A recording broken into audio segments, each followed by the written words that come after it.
Okay, so there's this thing with distributed loads, and there's this official, what you do is it's derivation and theory, and it all makes perfect and wonderful mathematical sense. But I just kind of want to talk about another way to think about distributed load. So like, say we got a beam with some boxes, and they don't necessarily need to be, it's not necessarily this box is taller than that box. I'm just made it bigger because it's, I don't know, weighs more. I don't know, but you got boxes. So what we can do, and usually this is something that people are generally okay with the idea, is, because it's what we've been doing in statics, is, so if I've got kind of like the 2 foot mark and then the 5 foot mark and then the 3 foot mark, so I could say, okay, well, the 50 pounds I'm going to put in the middle here, like that, and the 100 pounds I'm going to put in the middle like that, and then I'm going to put the 45 pounds like that. So usually like, well, yeah, because that's the center of mass and that's where they go. And then like the hardest part from here is just making sure that you're labeling these right instead of saying, I mean, even though technically this is 2.5, that's not really a number we care about. What we really care about is how far is it from the beginning. And so it's 4.5 feet from the start. And this one is, let's see, what's 7 plus 1.5, 8.5 feet, I guess, from the beginning. So we place the forces at the centroids. Okay, so essentially what we're going to do, especially whenever we get to distributed load, is we want to think about if I want to replace these 3 forces here with one force in exactly one perfect spot. So the idea would be, okay, if I was going to put this over here, most of the time, people can pretty straightforward come up and say, oh, so it's going to be 195 pounds. So basically the idea is I'm going to put in 195 pounds, but the question is, where do I put it? Okay, so just in case you're wondering where do I get the 95 pounds, I sum of the forces in the y. Now, so this is weird. When we do distributed load stuff, even though technically down is negative, a lot of times we'll just end up leaving everything kind of positive just to make the math easier. So here, the sum of the forces in the y is, say, 195. So that would be true for the system on the left. And then it would also be true for the system on the right. And that's really what we're trying to do, is we're just trying to make these two systems equivalent, just because we want the math to be easier in future parts of this problem. So the sum of the forces in the y is now 195 on both sides, which you're like, yeah, because I'm capable of basic logic. Okay, now where this gets more interesting, though, is we also want the sum of the moments to be the same. So what we would do is come over here and say, all right, so the sum of the moments about like the origin or whatever would be like negative 50 times 1. And again, I'm going to make it so that these are all going to be negative. So let's pretend that that's a positive moment. So 50 times 1, 100 times 4.5. And if you don't like switching that negative sign, that's fine. You don't have to. Not your mama. 8.5.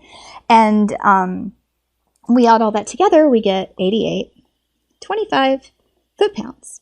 Okay?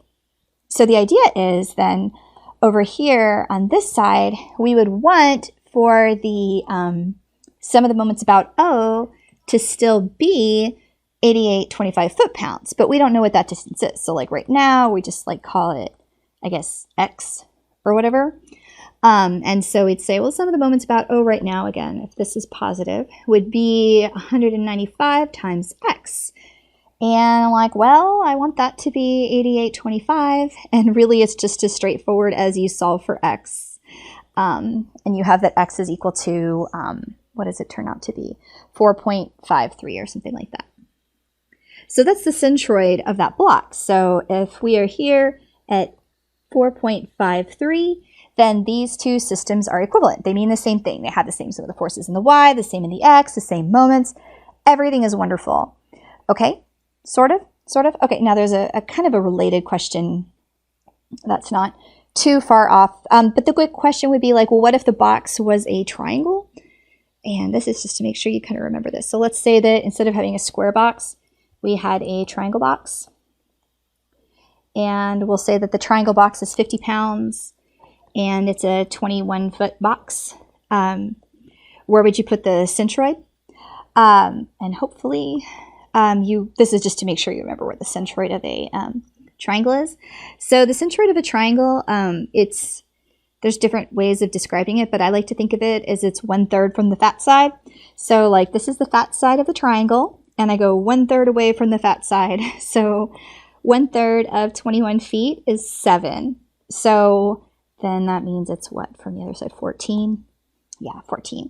So the centroid, whoa, I didn't actually mean to stay pink there.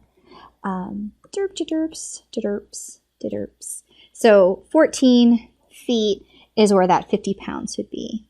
50 pounds at 14 feet, because that's where the centroid of the triangle is. Okay, so makes sense? So 21 divided by 3 is 7, 1/3 from the fat side, so 14 from the not fat side. Okay, now where this all comes kind of together is now instead of thinking about having a 50-pound box, let's say I had a standard piece of metal, okay? So basically I'm going to have a standard width of metal. The metal is going to be 25 pounds per feet.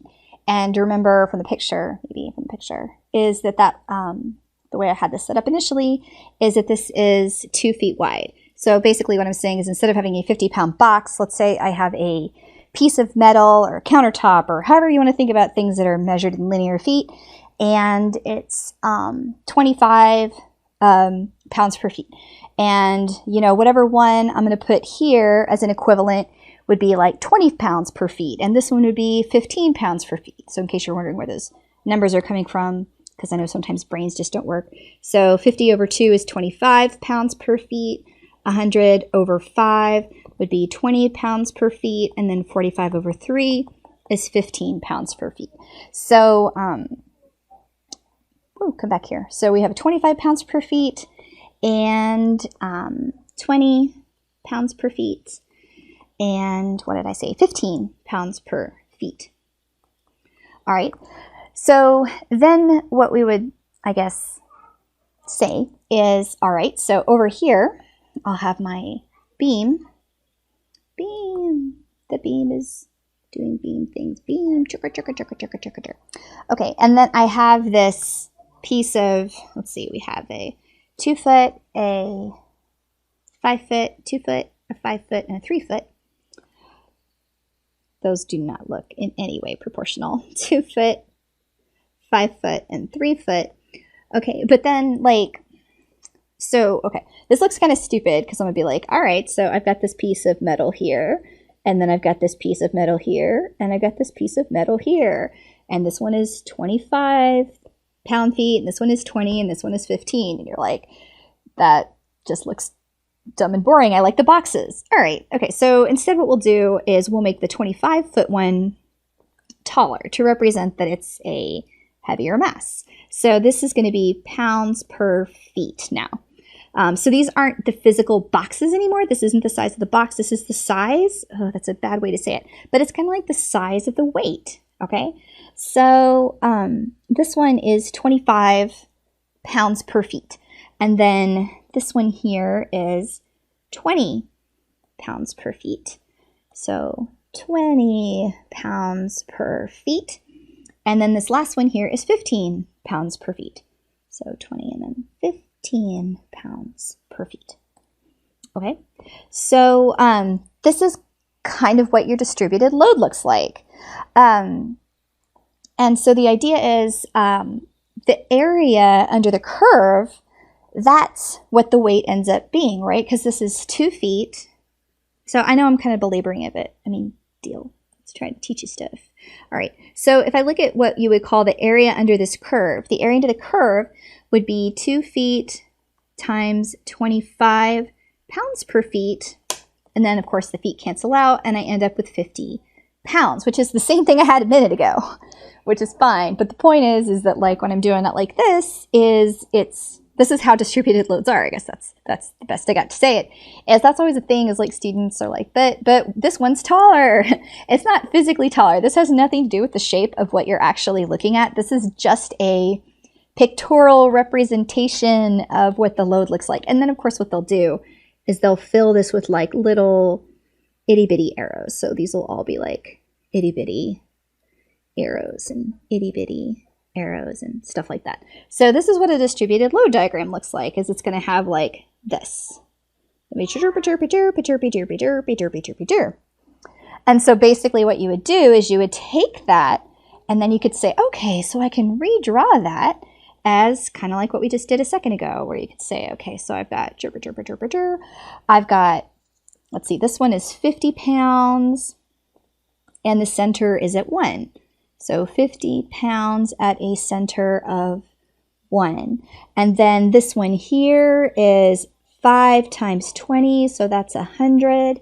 So I have 100 pounds, and that's located right here. So that's 4.5. Oops. So it's 4.5. This is kind of messy, but because I want you to feel the energy and excitement.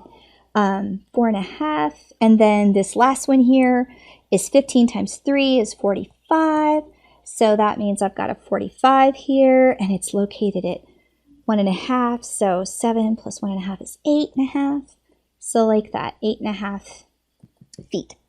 And that's that. So that's kind of how we are, I guess, setting it. So the overall weights are still the same, everything. So we're going to basically take this and we're going to convert it to this. And then from here, we would go and convert it to the single force that is, that's 195 at whatever we decided earlier, 4.53 feet.